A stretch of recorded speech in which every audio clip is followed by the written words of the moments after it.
ಲೋಕಸಭಾ ಚುನಾವಣೆ 2024 ಯಾರು ಗೆಲ್ತಾರೆ ಯಾರು ಸೋಲ್ತಾರೆ ಈ ವಿಶೇಷ ಕಾರ್ಯಕ್ರಮಕ್ಕೆ ಸ್ವಾಗತ. ನಾನು ದಿನೇಶ್ ಕುಮಾರ್, ನನ್ನ ಜೊತೆ ಇದ್ದಾರೆ ಹರ್ಷಕುಮಾರ್ ಕುಗ್ವೆ, ಕನ್ನಡ ಪ್ಲಾನೆಟ್ನ ಪ್ರಧಾನ ಸಂಪಾದಕರು. ನಮಸ್ಕಾರ ಸರ್.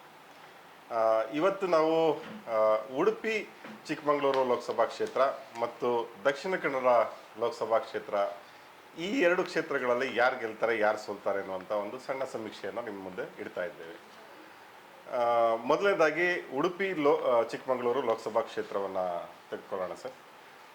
ಉಡುಪಿ ಚಿಕ್ಕಮಗಳೂರು ಲೋಕಸಭಾ ಕ್ಷೇತ್ರ 2009ರಲ್ಲಿ ಅದು ರೂಪುಗೊಂಡಂಥ ಕ್ಷೇತ್ರ. ಇತ್ತೀಚಿನ ವರ್ಷಗಳಲ್ಲಿ ಇದು ಕೂಡ ಬಿ ಜೆ ಪಿಯ ಭದ್ರಕೋಟೆಯಾಗಿ ಇದೆ. ಹಿಂದೆ ಇಲ್ಲಿ ಆಸ್ಕರ್ ಫರ್ನಾಂಡಿಸ್ ಅವರು, ಸದಾನಂದ ಗೌಡರು, ಟಿ ಎ ಪೈ ಇವರೆಲ್ಲ ಕೂಡ ಈ ಕ್ಷೇತ್ರವನ್ನು ಪ್ರತಿನಿಧಿಸಿದರು. ಈಗ ಸದ್ಯ ಉಡುಪಿ ಚಿಕ್ಕಮಗಳೂರು ಲೋಕಸಭಾ ಕ್ಷೇತ್ರದ ಸಂಸದರು ಶೋಭಾ ಕರಂದ್ಲಾಜೆಯವರು. ಶೋಭಾ ಕರಂದ್ಲಾಜೆ ಈ ಬಾರಿ ಕಣದಲ್ಲಿಲ್ಲ. ಅವರು ಬೆಂಗಳೂರು ಉತ್ತರಕ್ಕೆ ವಲಸೆ ಹೋಗಿದ್ದಾರೆ. ಅನ್ನೋಕ್ಕಿಂತ ಈ ಕ್ಷೇತ್ರದ ಜನ ಅವರನ್ನು ಹೊರಗಡೆ ತಳ್ಳಿದ್ದಾರೆ. ವಿಶೇಷವಾಗಿ ಬಿ ಜೆ ಪಿ ಕಾರ್ಯಕರ್ತರೆ ಗೋ ಬ್ಯಾಕ್ ಶೋಭಾ ಅಂತ ಹೇಳಿ ಇಲ್ಲಿಂದ ಕಳಿಸಿದ್ದಾರೆ. ಹೀಗಾಗಿ ಈ ಕ್ಷೇತ್ರದಲ್ಲಿ ಈ ಬಾರಿ ಸ್ಪರ್ಧೆ ಮಾಡ್ತಿರುವಂಥವ್ರು ಬಿ ಜೆ ಪಿಯಿಂದ ಕೋಟಾ ಶ್ರೀನಿವಾಸ್ ಪೂಜಾರಿ ಅವರು, ಕಾಂಗ್ರೆಸ್ನಿಂದ ಜಯಪ್ರಕಾಶ್ ಹೆಗಡೆ ಅವರು. ಒಂದು ರೀತಿ ಇಬ್ಬರು ಬಹಳ ವರ್ಚಸ್ವಿ ನಾಯಕರು. ಹಾಗೆ ಹೇಳೋದಾದರೆ ಭಾಳ ಸರಳವಾದ ಹಿನ್ನೆಲೆಯಿಂದ ಬಂದಂಥವ್ರು, ಸರಳವಾಗಿ ರಾಜಕಾರಣವನ್ನು ಮಾಡ್ಕೊಂಡು ಬಂದಂಥವ್ರು ಅಂತ ಅವರು ಹೆಸರಾದಂಥ ಇಬ್ಬರು ರಾಜಕಾರಣಿಗಳು. ಜಯಪ್ರಕಾಶ್ ಹೆಗಡೆ ಅವರು ಬಿ ಜೆ ಪಿಯಲ್ಲಿದ್ದರು. ಅವರು ಕಾಂಗ್ರೆಸ್ಸಿಗೆ ಬಂದು ಕಾಂಗ್ರೆಸ್ಸಲ್ಲಿ ಟಿಕೆಟ್ ತೊಗೊಂಡು ಇಲ್ಲಿ ಸ್ಪರ್ಧೆಯನ್ನು ಮಾಡಿದ್ದಾರೆ. ಇವರಿಬ್ಬರ ನಡುವಿನ ಕುಸ್ತಿ ಏನಿದೆ, ಫೈಟಿಂಗ್ ಏನಿದೆ, ಭಾಳ ಜೋರಾಗಿತ್ತು ಈ ಚುನಾವಣೆಯಲ್ಲಿ. ಸೊ ಇಲ್ಲಿ ಏನೇನೆಲ್ಲ ಆಗಿದೆ ಈ ಬೆಳವಣಿಗೆಗಳ ಬಗ್ಗೆ ಒಂದಷ್ಟು ಚರ್ಚೆಯನ್ನು ಮಾಡೋಣ.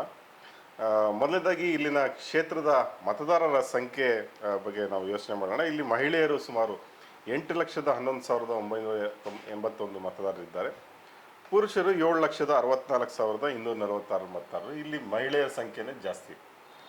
ತೃತೀಯ ಲಿಂಗಿಗಳು ಅಥವಾ ಅನ್ಯ ಲಿಂಗಿಗಳು ಇಲ್ಲಿ 37 ಜನ ಇದ್ದಾರೆ. ಒಟ್ಟು 15,76,264 ನೋಂದಾಯಿತ ಮತದಾರರಿರುವಂಥ ಕ್ಷೇತ್ರ ಈ ಚುನಾವಣೆ. ಆಮೇಲೆ ಈ ಕ್ಷೇತ್ರದಲ್ಲಿ ಭಾಳ ವಿಶೇಷ ಏನು ಅಂತಂದರೆ, ಕಳೆದ ವಿಧಾನಸಭಾ ಚುನಾವಣೆಯಲ್ಲಿ ಇಡೀ ಏನು ಚಿಕ್ಕಮಗಳೂರು ಕ್ಷೇತ್ರ ಏನಿದೆ, ಚಿಕ್ಕಮಗಳೂರು ಜಿಲ್ಲೆ ಇದೆ, ಅಲ್ಲೆಲ್ಲ ಕಾಂಗ್ರೆಸ್ನವ್ರು ಗೆದ್ದು ಬಂದರು. ಉಡುಪಿ ಜಿಲ್ಲೆ ಏನಿದೆ ಅಲ್ಲೆಲ್ಲ ಬಿ ಜೆ ಪಿಯವ್ರು ಗೆದ್ದು ಬಂದರು. ಸೊ ಹಾಗಾಗಿ ಇಲ್ಲಿ 4 ಎಮ್ ಎಲ್ ಎಗಳು ಕಾಂಗ್ರೆಸ್ಗೆ ಇದ್ದಾರೆ, 4 ಎಮ್ ಎಲ್ ಎಗಳು ಬಿ ಜೆ ಪಿಗಿದ್ದಾರೆ. ಎಲ್ಲ ರೀತಿ ಯೋಚನೆ ಮಾಡಿದ್ರು ಕೂಡ ಒಂದೊಂಥರ ಇದು ಸಮಬಲದ ಹೋರಾಟ ಥರನೇ ಕಾಣ್ತಾ ಇದೆ. ಅಂದರೆ ಕಮ್ಯುನಿಟಿಗಳ ಲೆಕ್ಕಾಚಾರಕ್ಕೆ ಹೋದರೂ ಕೂಡ ಒಬ್ಬ ಬಿಲ್ವ ಸಮುದಾಯದ ಅಭ್ಯರ್ಥಿ, ಒಬ್ಬರು ಬಂಟೆ ಸಮುದಾಯದ ಅಭ್ಯರ್ಥಿ. ಓವರಾಲ್ ನಿಮ್ಗೆ ಏನು ಅನಿಸುತ್ತೆ ಸರ್, ಈ ಬಾರಿಯ ಚುನಾವಣೆ ಕಣ ಯಾವ ರೀತಿ ಇದೆ ಉಡುಪಿ ಮತ್ತು ಚಿಕ್ಕಮಗಳೂರು ಕ್ಷೇತ್ರದಲ್ಲಿ? ಭಾಳ ಟೈಟ್ ಹೋರಾಟ ಇರುವ ಕ್ಷೇತ್ರಗಳಲ್ಲಿ ಬಹುಶಃ ಈ ಸರಿ ಉಡುಪಿ ಚಿಕ್ಕಮಗಳೂರು ಕೂಡ ಒಂದು. ನೀವು ಹೇಳ್ದಂಗೆ ಇಲ್ಲಿ ಹಲವಾರು ಅಂಶಗಳು ನೋಡಿದರೆ ನಮಗೆ ಯಾರೋ ಒಬ್ಬರು 100% ಇವ್ರು ಗೆಲ್ತಾರೆ ಅಥವಾ ಇನ್ನೊಬ್ಬರು ಸೋಲ್ತಾರೆ ಅಂತ ಹೇಳೋ ಸ್ಥಿತಿ ಇಲ್ಲ. ಆ್ಯಕ್ಚುಲಿ ನೀವು ಪಕ್ಷದ ತಗೊಳ್ಳಿ ಅಥವಾ ಜಾತಿ ತಗೊಳ್ಳಿ, ಎಲ್ಲದನ್ನು ಇಟ್ಕೊಂಡಾಗಲೂ ಕೂಡ. ಮತ್ತು ನೀವು ಮೊದಲೇ ಹೇಳ್ದಂಗೆ ಈಗ ಕಳೆದ ಹಿಂದಿನ 2 ಅವಧಿಗಳಲ್ಲಿ ಬಿ ಜೆ ಪಿ ಕ್ಯಾಂಡಿಡೇಟ್ ಇದ್ದರು. ಅಲ್ಲಿ ಶೋಭಾ ಕರಂದ್ಲಾಜೆ ಇದ್ದರು. ಹೋದ ಸಲನೇ ಕಳೆದ 2019 ಚುನಾವಣೆಯಲ್ಲಿ ಶೋಭಾ ಕರಂದ್ಲಾಜೆ ಅಭ್ಯರ್ಥಿ ಅಂತ ಘೋಷಣೆ ಮಾಡುವಾಗಲೇ ಶೋಭಕ್ಕ ಗೋಬ್ಯಾಕ್ ಅನ್ನೋ ಒಂದು ಅಸಮಾಧಾನ ಶುರು. ಯಾಕೆ ಅಂತ ಹೇಳಿದರೆ ಅವರು ನಯಾ ಪೈಸಾ ಅಭಿವೃದ್ಧಿ ಮಾಡಲಿಲ್ಲ, ಅಲ್ಲಿ ಯಾವ ಸಮುದಾಯದ ಇದನ್ನು ಮಾಡಲಿಲ್ಲ, ಜಿಲ್ಲೆ ಅಭಿವೃದ್ಧಿನೂ ಮಾಡಲಿಲ್ಲ ಅಂತೇಳಿ. ಸೊ ಹಾಗಾಗಿ ಈ ಸರಿ ಚುನಾವಣೆಗೆ ಇವರು ಅಭ್ಯರ್ಥಿಗಳು ಹೋಗೋ ಸಂದರ್ಭದಲ್ಲಿ ಒಂದು ಪರ್ಟಿಕ್ಯುಲರ್ ಆಗಿ ಶೋಭಾ ಕರಂದ್ಲಾಜೆ ವಿರುದ್ಧದ ಒಂದು ಅಲೆ ಅಂತ ಹೇಳ್ಬೋದು. ಒಟ್ಟಾರೆ ಬಿ ಜೆ ಪಿ ಅಭ್ಯರ್ಥಿ, ಬಿ ಜೆ ಪಿಯ ಕ್ಷೇತ್ರದಲ್ಲಿ ಬಿ ಜೆ ಪಿ ಅಭ್ಯರ್ಥಿಯ ವಿರುದ್ಧವಾದ ಒಂದು ಅಲೆ ಇತ್ತು. ಶೋಭಾ ಕರಂದ್ಲಾಜೆನೇ ಅಕಸ್ಮಾತ್ ಕ್ಯಾಂಡಿಡೇಟ್ ಆಗಿದ್ದರೆ 100ಕ್ಕೆ 100 ಸೋಲುವುದು ಖಚಿತವಾಗಿತ್ತು ಅನ್ನೋ ಒಂದು ಪರಿಸ್ಥಿತಿ ಇತ್ತು. ಅಂಥ ಸಂದರ್ಭದಲ್ಲಿ ಅಲ್ಲಿ ಈಗ ಕೋಟಾ ಶ್ರೀನಿವಾಸ ಪೂಜಾರಿ ಅವ್ರನ್ನ ಬಿ ಜೆ ಪಿ ಕಣಕ್ಕೆ ಇಳಿಸ್ತು. ಅದೇ ರೀತಿ ಈ ಕಡೆ ಜಯಪ್ರಕಾಶ್ ಹೆಗಡೆ ಅವರು ಮೊದಲು ಒಬ್ಬರು ಸೆಕ್ಯುಲರ್, ಇವತ್ತಿಗೂ ಕೂಡ ಸೆಕ್ಯುಲರ್. ಆದರೆ ಕಳೆದ ಸಂದರ್ಭದಲ್ಲಿ ಅವರು ಅಸಮಾಧಾನದಿಂದ ಬಿ ಜೆ ಪಿಗೆ ಸ್ವಲ್ಪ ದಿವಸ ಹೋದರು. ಆನಂತರದಲ್ಲಿ ಅವರನ್ನು ಅಲ್ಲಿ ಹಿಂದುಳಿದ ವರ್ಗಗಳ ಆಯೋಗಕ್ಕೆ ಮಾಡಿದರು. ಈ ಸರಿ ಮತ್ತೆ ಕಾಂಗ್ರೆಸ್ ಜೊತೆಗೆ ಮಾತುಕತೆ ಮಾಡಿಕೊಂಡು ಈ ಕಡೆ ಬಂದಿದ್ದಾರೆ. ಬೇಸಿಕಲಿ ಅವರೊಬ್ಬ ಸೆಕ್ಯುಲರ್ ನಾಯಕರು, ಮತ್ತು ಅವರು ಹಿಂದೆ ಪ್ರತಿನಿಧಿ ಆಗಿ ಆರಿಸಿ ಬಂದವರು ಒಳ್ಳೆಯ ಜನ ಅಭಿಪ್ರಾಯ ಮತ್ತು ಜನ ಪರವಾದಂತಹ ಒಂದು ಅಭಿಪ್ರಾಯವನ್ನು ಇಟ್ಕೊಂಡಿದ್ದವರು. ಹಾಗಂತ ಕೋಟ ಶ್ರೀನಿವಾಸ ಪೂಜಾರಿ ಅವರ ಬಗ್ಗೆ ಕೂಡ ತುಂಬ ನೆಗೆಟಿವ್ ಅಂಥದ್ದು ಏನು ಕಾಣಿಸೋದಿಲ್ಲ. ಸೊ ಹಾಗಾಗಿ ಈ ರೀತಿ ಒಂದು ಸಮಬಲದ ಹೋರಾಟವನ್ನೇ ನಾವು ಕಾಣ್ತಾ ಇರೋವಂಥದ್ದು. ಮತ್ತು ಈಗ ನೀವು ಹೇಳ್ದಂಗೆ ಈ ಸರಿ ಉಡುಪಿ ಚಿಕ್ಕಮಗಳೂರಲ್ಲಿ ಬಿಲ್ಲವ ಮತದಾರ ಏನಿದ್ದಾರೆ ಅವರು 100ಕ್ಕೆ 100 ಅಂತ ಹೇಳ್ಬೋದು ಶ್ರೀನಿವಾಸ ಪೂಜಾರಿ ಅವರಿಗೇ ಮತ ಚಲಾಯಿಸಿದ್ದಾರೆ ಜಾತಿ ಕಾರಣಕ್ಕೆ. ಅದೇ ರೀತಿ ಬಂಟ್ಸ್ ಏನಿದ್ದಾರೆ, ಬಂಟ್ಸು ಸಂಪೂರ್ಣ 100ಕ್ಕೆ 100 ಆ ಥರದ ಒಂದು ಬೈಫರ್ಕೇಶನ್ ಪೋಲರೈಸೇಷನ್ ಅಲ್ಲಿ ಜಾತಿ ದೃಷ್ಟಿಯಿಂದ ಖಂಡಿತವಾಗಿ ಆಗಿದೆ. ಮತ್ತು ಇಲ್ಲಿ ಬಹುಶಃ ಈ ಸರಿ ಇದು ಹೆಚ್ಚು ಒಂದು ಏನು ಪಾತ್ರವನ್ನು ವಹಿಸ್ತಕ್ಕಂಥದ್ದು. ಇದ್ರ ಜೊತೆಗೆ ಮೋದಿ ಫ್ಯಾಕ್ಟ್ರಿ ಇದೆ, ಅದು ದೊಡ್ಡ ಇದೇನು ಇದು ಮಾಡುತ್ತೆ ಅಂತ ಅನ್ನಿಸ್ತಾ ಇಲ್ಲ. ದೊಡ್ಡ ಪಾತ್ರ ಏನು 2019 ಆ ಮಟ್ಟದ ಒಂದು ಇದಿಲ್ಲ. ಜೊತೆಗೆ ಅಡಿಷನಲ್ ಆಗಿ ಇಲ್ಲಿ ಹೆಚ್ಚು ಕಡಿಮೆ 2 ಲಕ್ಷದಷ್ಟು ಈ ಪರಿಶಿಷ್ಟ ಜಾತಿ ಮತಗಳಿದ್ದಾವೆ, ಬೇರೆ ಬೇರೆ ಸಣ್ಣ ಸಣ್ಣ ಸಮುದಾಯಗಳ ಇದಿದ್ದಾವೆ. ಈ ಸಮುದಾಯಗಳಿಗೆ ಹೆಚ್ಚು ಈ ಸರಿ ವರ್ಕ್ ಆಗೋಂಥದ್ದು ಗ್ಯಾರಂಟಿಗಳು ಅಂತ ನನ್ನ ಒಂದು ಇದು. ಸೊ ಕಾಂಗ್ರೆಸ್ ಸರ್ಕಾರದ ಗ್ಯಾರಂಟಿಗಳು ಆ ಕಾರಣಕ್ಕೆ ಹೆಚ್ಚು ಮತಗಳು ಕಾಂಗ್ರೆಸ್ಸಿಗೆ ಬರುವ. ಅಲ್ಲ, ಇಲ್ಲಿನ ಜಾತಿವಾರು ವಿವರ ಒಂದ್ಸಲ ನೋಡ್ಕೊಂಡ್ ಬರೋಣ. ನೀವಾಗಲೇ ಹೇಳಿದ್ರಿ ಬಿಲ್ಲವ ಮತ್ತೆ ಬಂಟ ಸಮುದಾಯದಕ್ಕೆ ಸಂಬಂಧಪಟ್ಟಂತೆ ಇಲ್ಲಿ ಮೊಗವೀರರು 1,14,000 ಬಿಲ್ಲವರು ಅಂದರೆ ಈಡಿಗರು ಎಲ್ಲ ಸೇರಿ ಅವರು ಎರಡು ಒಂದೇನೆ 1,90,000 ಲಿಂಗಾಯತರು 1,02,000 ಇದ್ದಾರೆ. ಶೆಟ್ರು ಬಂಟರು ಅವರು 1,80,000 ಇದ್ದಾರೆ. ನೋಡಿ, 1,80,000 ಈಡಿಗರು, 1,90,000 ಬಂಟರು. ಬ್ರಾಹ್ಮಣರು ಇಲ್ಲಿ 1,18,000 ಇದ್ದಾರೆ. ಮುಸ್ಲಿಮರು 1,45,000. ಕ್ರಿಶ್ಚಿಯನ್ರು 80,500. ಪರಿಶಿಷ್ಟ ಜಾತಿ 2,10,000. ಪರಿಶಿಷ್ಟ ಪಂಗಡ 55,000. ಜೈನರು 9,000 ಇದ್ದಾರೆ. ಕೊಂಕಣಿಯವರು 10,000 ಇದ್ದಾರೆ. ದೇವಾಡಿಗರು 28,000 ಇದ್ದಾರೆ. ಗಾಣಿಗರು 14,000 ಇದ್ದಾರೆ. ಕೊಂಕಣಿ ಕಾರ್ವಿ ಅವರು 67,345. ಕುರುಬರು 67,345 ಇದೆ. ಮತ್ತು 68,800 ಇತರ ಸಮುದಾಯಗಳು ಇಲ್ಲಿ ಇದ್ದಾವೆ. ಅಂದರೆ ಸಾಕಷ್ಟು ಸಮುದಾಯಗಳಿರುವಂಥ ಪ್ರದೇಶ ಇದು. ಬೇರೆ ಬೇರೆ ಮತ್ತು ಯಾವುದೋ ಒಂದು ಸಮುದಾಯ ತುಂಬ ಜಾಸ್ತಿ ಇದೆ ಅಂತಲೂ ಇಲ್ಲಿ ಹೇಳಕ್ಕೆ ಬರಲ್ಲ. ಇಲ್ಲಿ ಎಲ್ಲ 2 ಲಕ್ಷ ಹತ್ತತ್ರ ಇರುವಂಥ ಸಮುದಾಯ. ಅತಿ ಹೆಚ್ಚು ಅಂದರೆ ಪರಿಶಿಷ್ಟ ಜಾತಿನೇ, ಪರಿಶಿಷ್ಟ ಜಾತಿ ಪಂಗಡಗಳು ಅವರೇ 2,10,000 ಅವರಿದ್ದಾರೆ. ಮತ್ತು 55,000 ಪರಿಶಿಷ್ಟ ಪಂಗಡದವರು ಇದ್ದಾರೆ. ಸೊ ಹಾಗಾಗಿ ಇಲ್ಲಿ ನೀವು ಹೇಳ್ದಂತೆ ಇಲ್ಲಿ ಒಂದೇ ಮೋದಿ ಹಿಂದುತ್ವ ವರ್ಸಸ್ ಗ್ಯಾರಂಟಿ ಅದು ಕೂಡ ನಡೆಯುತ್ತೆ ಅಂತ. ಮತ್ತು ಇನ್ನೊಂದು ಪೂಜಾರಿ ವರ್ಸಸ್ ಜಯಪ್ರಕಾಶ್ ಹೆಗಡೆ ಅವ್ರ ನಡುವಿನ ಸ್ಪರ್ಧೆ ಆ ಥರದ್ದು ಕಾಣಿಸುತ್ತೆ ಅಂತ ಅನ್ಸುತ್ತೆ. ಮತ್ತು ಇನ್ನೊಂದು ಇಲ್ಲಿ ಈಗ ಈ ಸರಿ ಅಲ್ಲ, ಕಳೆದ ನಾವು 4-5 ಸಲದಿಂದ ನೋಡ್ಕೊಂಡು ಬಂದರೂ ಕೂಡ ಉಡುಪಿ ಚಿಕ್ಕಮಗಳೂರು ಅಂತ ಹೆಸರಿಗಿದ್ರು ಕೂಡ ಅಭ್ಯರ್ಥಿಗಳು ಸಾಮಾನ್ಯವಾಗಿ ನಿಲ್ಲಿಸೋಂಥದ್ದು ಬರೋವಂಥದ್ದು ಉಡುಪಿಯಿಂದನೇ ಬರ್ತಿರೋಂಥದ್ದು. ಹಾಗಾಗಿ ಈ ಸರಿ ಅಂದರೆ ಚಿಕ್ಕಮಗಳೂರಿನವರಿಗೆ ಒಂದು ಪ್ರಾತಿನಿಧ್ಯ ಅನ್ನೋದು ಸಿಗ್ತಾ ಇಲ್ಲ ಅನ್ನೋದನ್ನು ನಾವು ನೋಡ್ತಾ ಇದ್ದೀವಿ. ಬಹುಶಃ ಈ ಸರಿ ಈಗ ನಾವು ದಕ್ಷಿಣ ಕನ್ನಡದ ಅಂದರೆ ಉಡುಪಿ ಅಂತ ನೋಡಿದಾಗ ಅಲ್ಲಿ ಬಂಟ್ಸ್ ಮತ್ತು ಬಿಲ್ಲವಾರು ಡಿವೈಡ್ ಆಗ್ತಾರೆ. ಬಟ್ ಡಿಸಿಸಿವ್ ಬಹುಶಃ ಈ ಸರಿ ಒಕ್ಕಲಿಗರಾಗ್ಬೋದು ಅಂತ ಅನಿಸುತ್ತೆ ನನಗೆ. ಇನ್ನು ಒಕ್ಕಲಿಗರ ಮತಗಳು ಯಾರಿಗೆ ಹೆಚ್ಚು ಬೀಳ್ತವೆ, ಯಾಕಂದರೆ ದೊಡ್ಡ ಸಂಖ್ಯೆ ಚಿಕ್ಕಮಗಳೂರಲ್ಲಿ ಹೆಚ್ಚು ಕಡಿಮೆ 1,80,000 ಮತಗಳು ಇರೋದ್ರಿಂದ ಅವರು ಒಂದು ನಿರ್ಣಾಯಕ ಪಾತ್ರ ವಹಿಸ್ಬೋದು. ಉಳಿದಂಗೆ ನೀವು ಬ್ರಾಹ್ಮಣ ಮತಗಳು BJP ಸಾಂಪ್ರದಾಯಿಕವಾಗಿ BJP ಹೋಗುವಂಥದ್ದು, ಮುಸ್ಲಿಂ ಮತ್ತು ಕ್ರಿಶ್ಚಿಯನ್ ಮತಗಳು ಕಾಂಗ್ರೆಸ್ಸಿಗೆ ಹೋಗುವಂಥದ್ದು ಇರ್ತವೆ. ಸೊ ಹಾಗಾಗಿ ಈ ಸರಿ ಬಹುಶಃ ಒಕ್ಕಲಿಗರು ಒಂದು ಪಾತ್ರ ವಹಿಸ್ತಾರೆ ಅಂತ ಅನಿಸುತ್ತೆ ನನಗೆ. ನೋಡಿ, ಈ ಅಭ್ಯರ್ಥಿಗಳ ಹಿನ್ನೆಲೆಗಳನ್ನು ಗಮನಿಸಿದ್ರೆ ಜಯಪ್ರಕಾಶ್ ಹೆಗಡೆ ಅವರು ಸಾಲಕ್ಕೋಸ್ಕರ ಬೆಂಗಳೂರು ಮನೇನ ಅಡ ಇಟ್ಟಿದ್ರು ಅನ್ನುವಂಥದ್ದು ಮಾತು. ಆಮೇಲೆ ಇವರು ಕೋಟ ಶ್ರೀನಿವಾಸ ಪೂಜಾರಿ ಅವರು ಈ ಅಂಗಡಿಗಳಲ್ಲಿ ಪೊಟ್ಣ ಕಟ್ತಾ ಇದ್ರು, ನಂತರ ಆಮೇಲೆ ಫೋಟೋಗ್ರಾಫರ್ ಆಗಿದ್ರು. ಇದು ತುಂಬ ತಳಮಟ್ಟದಿಂದ ಬಂದಿದ್ದಾರೆ ಅಂತ ಇವುಗಳೆಲ್ಲ ಈ ಇಬ್ಬರು ರಾಜಕಾರಣಿಗಳು. ಇಬ್ರು ಕೂಡ ಹಿಂದುಳಿದ ವರ್ಗದವರು, ಹಂಬಲ್ ಬ್ಯಾಕ್ ಗ್ರೌಂಡಿಂದ ಬಂದಂಥವ್ರು. ಮತ್ತು ಅವರು ಗೆದ್ದಾಗಲೂ ಕೂಡ ತುಂಬ ದೊಡ್ಡ ಏನು ಇದನ್ನು ಆಸ್ತಿ ಪಾಸ್ತಿ ಎಲ್ಲ ಮಾಡ್ಕೊಂಡು ಆ ಥರದ್ದೇನು ಇದಿರೋಂಥವ್ರಲ್ಲ.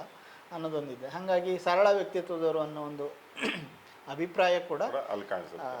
ಇದೆ. ಮುಖ್ಯವಾಗಿ ನೀವು ಚಿಕ್ಕಮಂಗ್ಳೂರ್ದು ಹೇಳಿದ್ರಿ. ಚಿಕ್ಕಮಂಗ್ಳೂರು ಕಳೆದ ವಿಧಾನಸಭಾ ಚುನಾವಣೆಯಲ್ಲಿ ಯಾರೂ ಕೂಡ ಊಹೆ ಮಾಡಿರಲಿಲ್ಲ, ಅಂದರೆ ಈ ಬಾರಿ ಇಲ್ಲಿ ಕಾಂಗ್ರೆಸ್ ಈ ರೀತಿ ಗುಡಿಸ್ಕೊಂಡು ಹೋಗುತ್ತೆ ಅಂತ ಹೇಳಿ ಯಾರು ಕೂಡ ಊಹೆ ಮಾಡಿರಲಿಲ್ಲ. ಅದರಲ್ಲೂ ಸಿ ಟಿ ರವಿ ರಾಷ್ಟ್ರೀಯ ಪ್ರಧಾನ ಕಾರ್ಯದರ್ಶಿ ಬಿಜೆಪಿ, ಅವರು ಸೋಲ್ತಾರೆ ಅಂತ ಯಾರು ಕೂಡ ಊಹೆ ಮಾಡಿರಲಿಲ್ಲ. ಖಂಡಿತ. ಆದರೆ ಅವ್ರ ಶಿಷ್ಯನೇ ಅವ್ರನ್ನ ಸೋಲ್ಸಾಕಿದ್ರು. ಎಲ್ಲ ಕ್ಷೇತ್ರಗಳಲ್ಲೂ ಕೂಡ ಕಾಂಗ್ರೆಸ್ ಅಲ್ಲಿ ಗೆಲ್ತು. ಇದು ಕಾಂಗ್ರೆಸ್ ಅಭ್ಯರ್ಥಿಗೆ ಎಷ್ಟು ಸಹಾಯ ಆಗಬಹುದು ಈ ಬಾರಿ?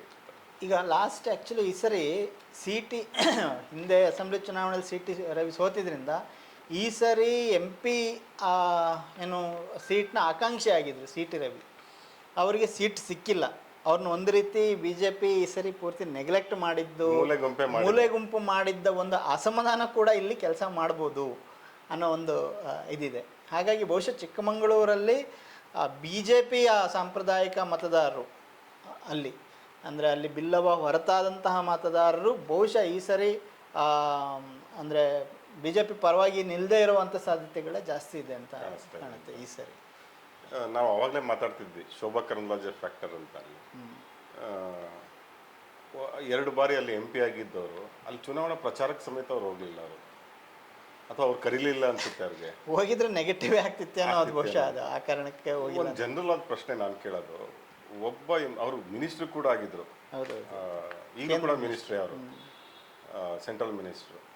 ಒಬ್ಬ ರಾಜಕಾರಣಿ, ಒಬ್ಬ MP ಗೆದ್ದ ನಂತರ ತನ್ನ ಕ್ಷೇತ್ರಗಳಿಗೆ ಹೋಗದಲ್ಲೇ ಇರುವಂಥದ್ದು, ಮತ್ತು ಜನರಿಗೆ ಕಿವಿನೇ ಕೊಡದಲ್ಲೇ ಇರುವಂಥದ್ದು, ಯಾವ ಕೆಲಸನೂ ಮಾಡ್ದಲೇ ಇರುವಂಥದ್ದು, ಇದೆಲ್ಲ ಹೇಗೆ ಸಾಧ್ಯ? ಮತ್ತೆ ಇವ್ರು ಹೆಂಗೆ ಗೆಲ್ತಾರೆ? ಮತ್ತು ನೋಡಿ, ಈಗ ಶೋಭಾ ಕರಂದ್ಲಾಜೆ ಅವ್ರಿಗೆ ಅಲ್ಲಿ ಗೋಬ್ಯಾಕ್ ಅಂತ ಹೇಳೋದು, ಯಾರು BJP ಕಾರ್ಯಕರ್ತರೇ ಗೋಬ್ಯಾಕ್ ಅಂತ ಹೇಳೋದು, ಮತ್ತೆ ಅವರಿಗೆ ಮಣೆ ಹಾಕಿ ಬೇರೆ ಇನ್ನೊಂದು ಕ್ಷೇತ್ರ ಟಿಕೆಟ್ ಕೊಡ್ತಾರಲ್ಲ, ಈ ವ್ಯವಸ್ಥೆ ಬಗ್ಗೆ ಏನು ಹೇಳ್ತಾರೆ? ಸರಿ, ನಾವು ನೋಡ್ತಿರೋ ಹಾಗೆ ಬಹುಶಃ BJPಯಿಂದ ನಿಂತಿರೋ ಬಹಳಷ್ಟು ಅಭ್ಯರ್ಥಿಗಳು ಅವರು ನಂಬ್ಕೊಂಡಿರೋದು ಒಂದೇ ಮಂತ್ರ. ಕಳೆದ 2 ಚುನಾವಣೆಗಳಲ್ಲಿ ಮೋದಿ ಮಂತ್ರ. ಮೋದಿ ಹೆಸರು ಹೇಳಿದ್ರೆ ಸಾಕು ನಾವು ಗೆಲ್ತೀವಿ ಅನ್ನೋ ಒಂದು ಬಲವಾದ ನಂಬಿಕೆ ಅವರಿಗೆ. ಅದು ನಿಜನೂ ಕೂಡ ಆಗ್ಬಿಟ್ಟಿದೆ. ನಿಜ ಆಗಿತ್ತು ಕೂಡ. ಈ ಸರಿ ಎಷ್ಟು ಮಟ್ಟಕ್ಕೆ ಆಗುತ್ತೆ ಅನ್ನೋದು ಇವತ್ತು ಪ್ರಶ್ನಾರ್ಥಕ ಇದೆ. ಅಷ್ಟು ಸುಲಭ ಇಲ್ಲ, ಹಿಂದಿನ ರೀತಿಯಲ್ಲಿ ಆಗೋದಿಲ್ಲ.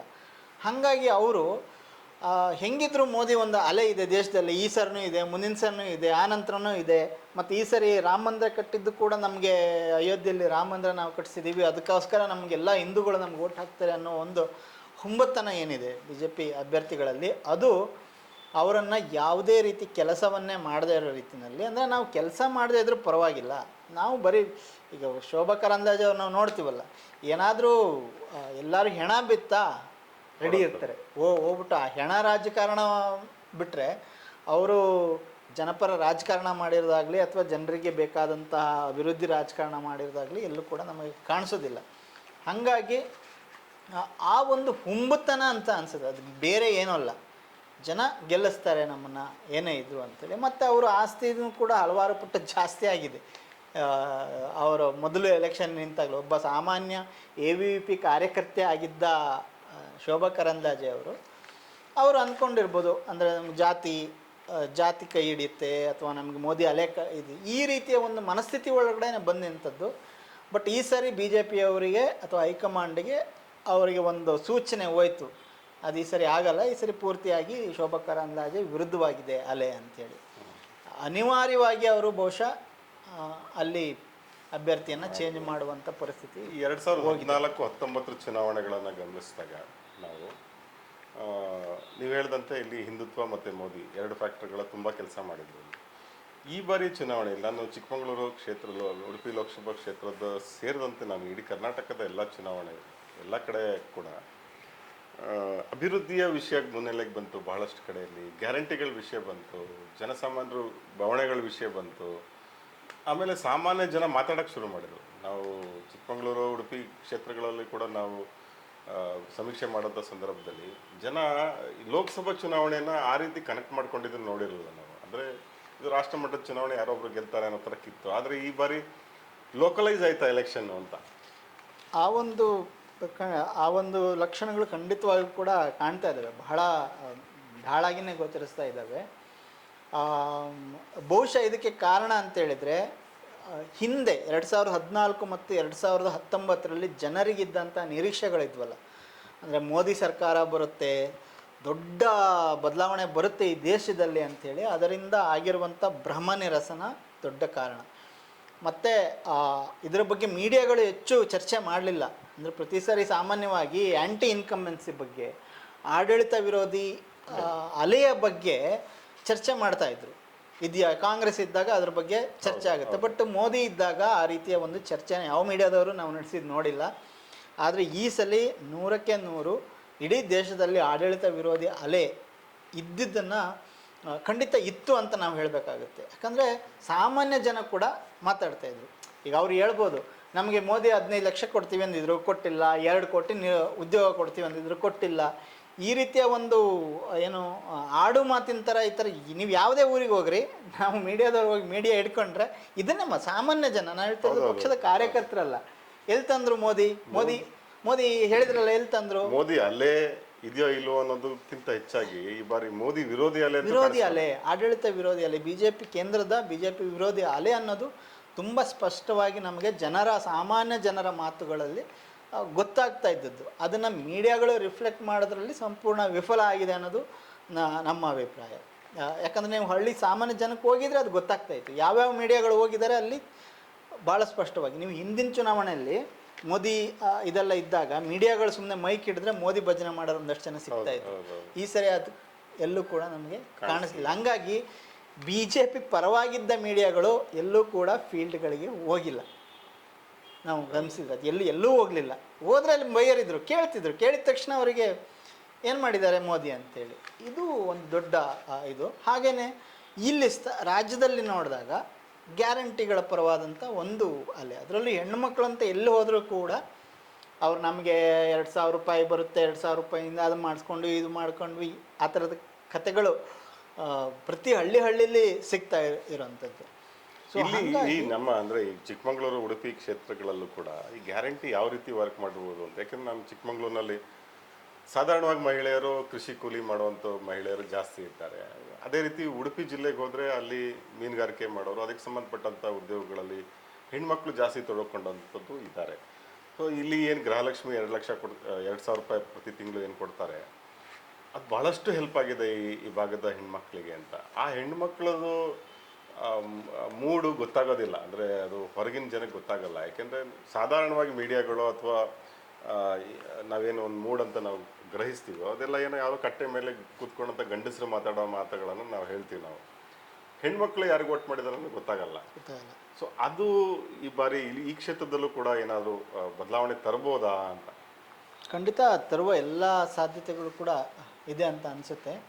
ಯಾಕಂದರೆ ಇದು ಬೇರೆ ಎಲ್ಲ ವಿಷಯಗಳು ಯಾವುದೂ ಒಂದು ತುಂಬ ಸ್ಟ್ರಾಂಗ್ ಇಲ್ಲದೆ ಇರೋದ್ರಿಂದ ಈ ರೀತಿ ಅಂದರೆ ಜನರ ಜೀವನಕ್ಕೆ ನೇರವಾಗಿ ಸಂಬಂಧಪಟ್ಟಂಥ ವಿಷಯಗಳೇ ಬಹುಶಃ ಹೆಚ್ಚು ಪಾತ್ರ ವಹಿಸುವ ಎಲ್ಲ ಸಾಧ್ಯತೆ ಇದೆ. ಮತ್ತು ಈಗ ನಾವು ಈ ಕರಾವಳಿ ಉಡುಪಿ ನೋಡಿದಾಗ ಅಲ್ಲಿ ಮೀನುಗಾರರ ಕಮ್ಯುನಿಟಿಗಳಿದೆ. ಈಗ ಮೊಗವೀರದ್ದು ಸುಮಾರಷ್ಟು ಓಟುಗಳು, 1,14,000 ಬಹುಶಃ ಆ ಓಟುಗಳು BJPಯ ಓಟುಗಳೇ.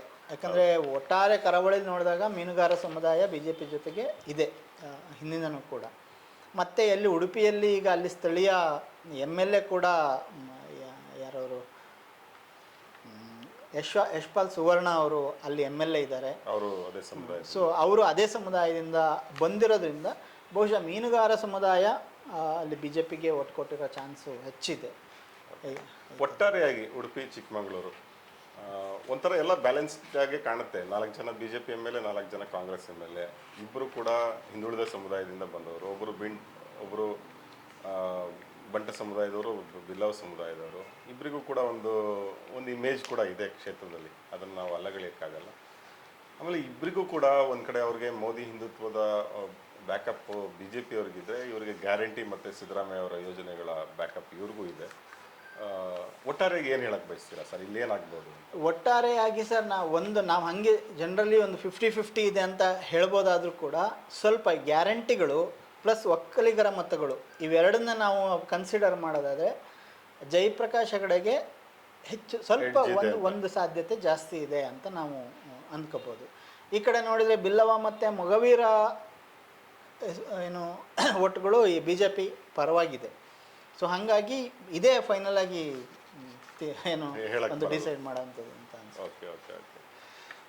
ಸ್ನೇಹಿತರೆ, ಇದಾಗಿತ್ತು ಉಡುಪಿ ಮತ್ತು ಚಿಕ್ಕಮಗಳೂರು ಲೋಕಸಭಾ ಕ್ಷೇತ್ರದ ಸಮೀಕ್ಷೆ.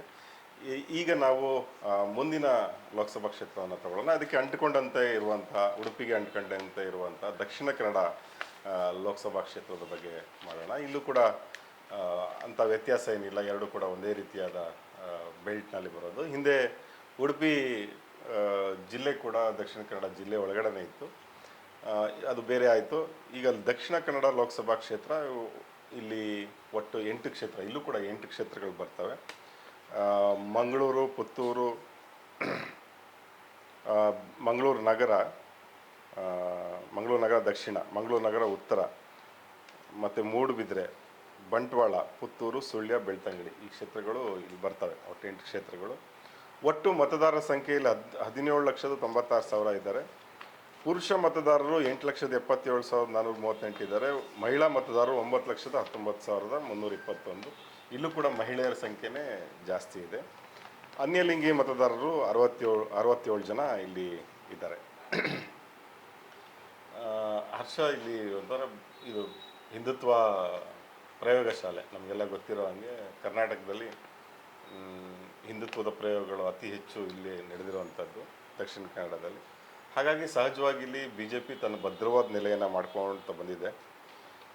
ಹಿಂದೆ ಅದು ಕಾಂಗ್ರೆಸ್ನ ಭದ್ರಕೋಟೆ ಆಗಿತ್ತು. ಜನಾರ್ದನ್ ಪೂಜಾರಿ ಅಂತವರು, ಆಸ್ಕರ್ ಫರ್ನಾಂಡಿಸ್ ಅಂತವರು, ಇವರೆಲ್ಲ ಇಲ್ಲಿ ಇದ್ದಂಥ ಪ್ರದೇಶ ಇದು. ಬಟ್ ಅದರ ನಂತರ ಕಾಂಗ್ರೆಸ್ ನಾಯಕರುಗಳು ಇಲ್ಲಿ ಮೂಲೆ ಗುಂಪಾಗಿ ಹೋಗ್ಬಿಟ್ರು. ಸತತವಾಗಿ ಇಲ್ಲಿ BJP ಗೆಲ್ತಾ ಬಂದಿದೆ. ನಳಿನ್ ಕುಮಾರ್ ಕಟೀಲ್ ಅವ್ರಿಗೆ ಈ ಬಾರಿ ಟಿಕೆಟ್ ಕೊಡಲಿಲ್ಲ.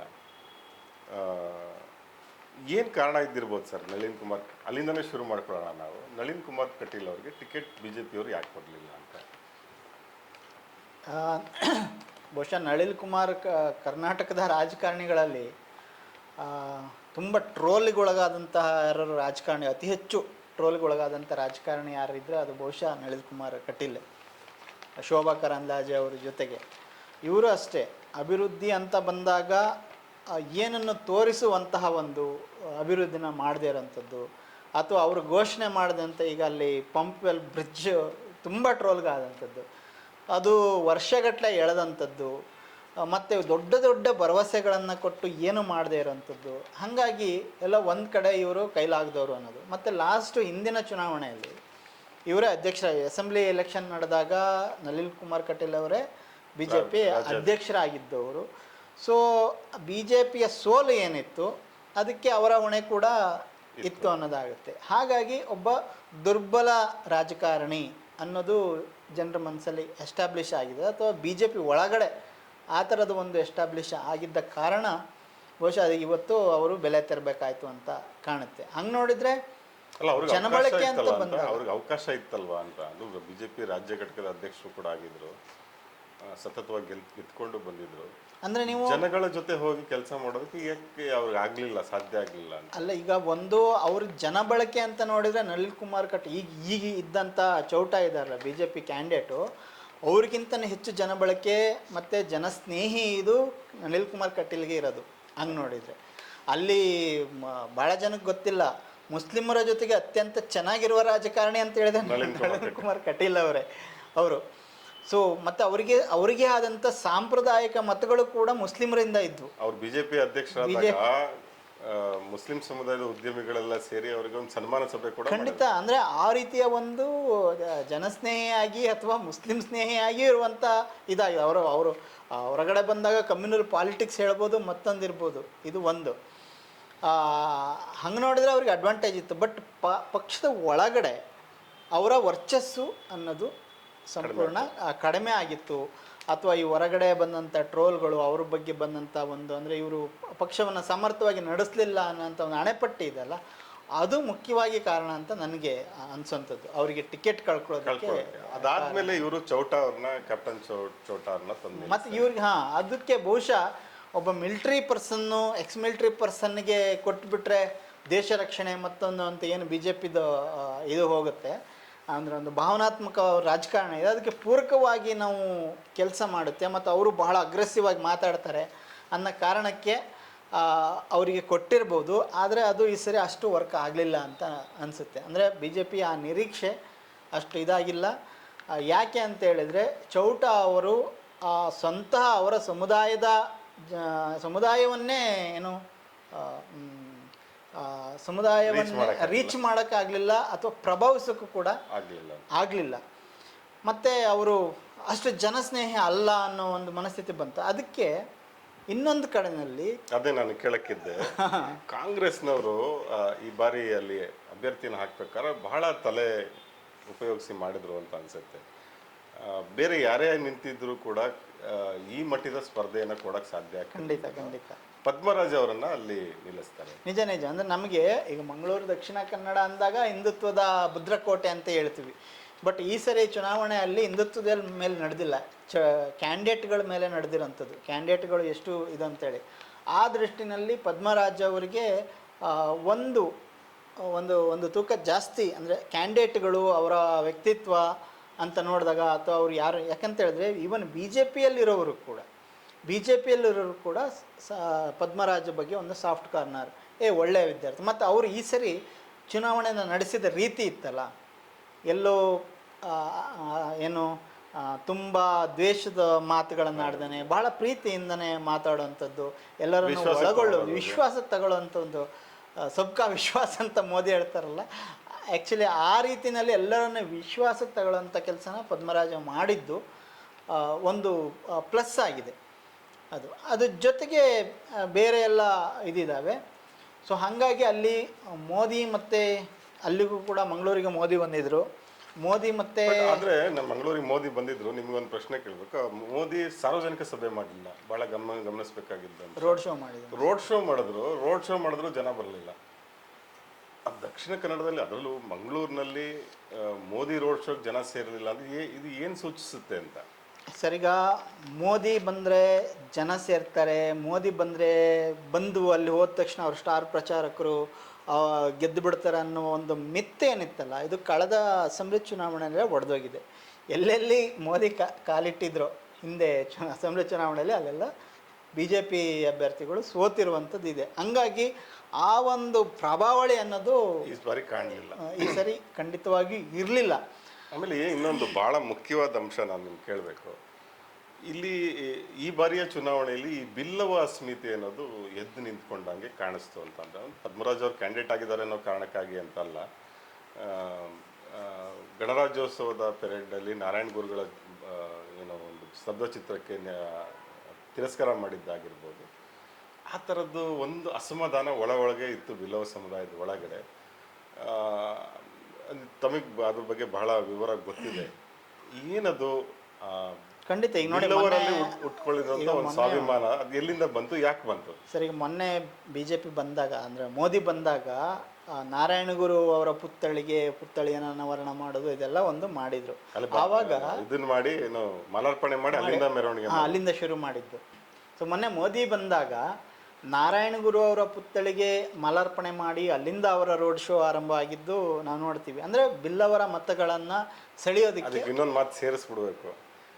ಆ ಪುತ್ಥಳಿ ಅನಾವರಣ ಮಾಡಿದಂಥ ಸಂಘಟನೆ ಮತ್ತು ಅದರ ಮುಖಂಡರನ್ನೇ ಅದಕ್ಕೆ ಕರೆದಿರಲಿಲ್ಲ ಅಂತೇಳಿ ಅವರೆಲ್ಲ ಕೊನೆಗೆ ಸಿಟ್ಟು ಪಡ್ಕೊಂಡಿದ್ದು ಇತ್ತು. ಅಂದರೆ ಕಂಟಿನ್ಯೂ ಮಾಡಿ. ಸೊ ಅಂದರೆ ಬಿಲ್ಲವರ ಮತಗಳನ್ನು ಇದರಿಂದ ಸೆಳಿಬಹುದು ಅನ್ನೋದಕ್ಕೆ ಆಗ ಬಿಲ್ಲವರ ಮೊನ್ನೆ ಮೋದಿ ಮಾಡಿದ ತಕ್ಷಣ ಫಸ್ಟ್ ಅವ್ರಿಗೆ ಬಂದ ಪ್ರಶ್ನೆ, ನೀವು ಕಳೆದ ಸಲ ರಿಪಬ್ಲಿಕ್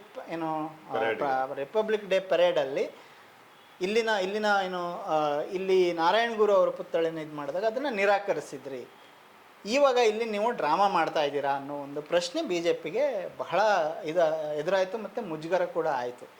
ಸೊ ಅಂದರೆ ನೀವು ಹೇಳ್ದಂಗೆ ಈ ಸರಿ ಒಂದು ಬಿಲ್ಲವ ಸಮುದಾಯದ ಅಭ್ಯರ್ಥಿಗೆ ಕಾಂಗ್ರೆಸ್ ಟಿಕೆಟ್ ಕೊಟ್ಟಂಥದ್ದು ಇಲ್ಲಿ ಅದು ಒಂದು ಮಟ್ಟಕ್ಕೆ ಒಂದು ಆ ಪ್ರಜ್ಞೆಯನ್ನು ಇದು ಮಾಡೋಂಥದ್ದು. ಮತ್ತು ಹಿಂದೆ ಭಾಳ ಮುಖ್ಯವಾಗಿ ಕಳೆದ ಬಿ ಜೆ ಪಿ ಸರ್ಕಾರ ಇಲ್ಲಿ ಇದ್ದಾಗ ಈ ಪಠ್ಯಪುಸ್ತಕ ಏನು ಚಳವಳಿ ನಡೀತಾ ಇತ್ತಲ್ಲ, ಪರಿಷ್ಕರಣೆ ವಿರುದ್ಧವಾಗಿ ಬಿ ಜೆ ಪಿ ಸರ್ಕಾರ ಹೆಂಗೆ, ಆವಾಗ ನಾರಾಯಣ ಗುರುಗಳಿಗೆ ಒಂದು ಅವಮಾನ ಮಾಡುವಂಥ ಅಥವಾ ಅವರ ಪಠ್ಯವನ್ನು ತೆಗೆದುಹಾಕುವಂಥ ಕೆಲಸವನ್ನು ಹಿಂದೆ ಬಿ ಜೆ ಪಿ ಸರ್ಕಾರ ಮಾಡಿತ್ತು. ಆ ಸಂದರ್ಭದಲ್ಲಿ ಅಲ್ಲಿ ಆ ಚಳವಳಿಯನ್ನು ಲೀಡ್ ಮಾಡಿದ್ದು ಇದೇ ಪದ್ಮರಾಜ್ ಅವರು ಅಲ್ಲಿ.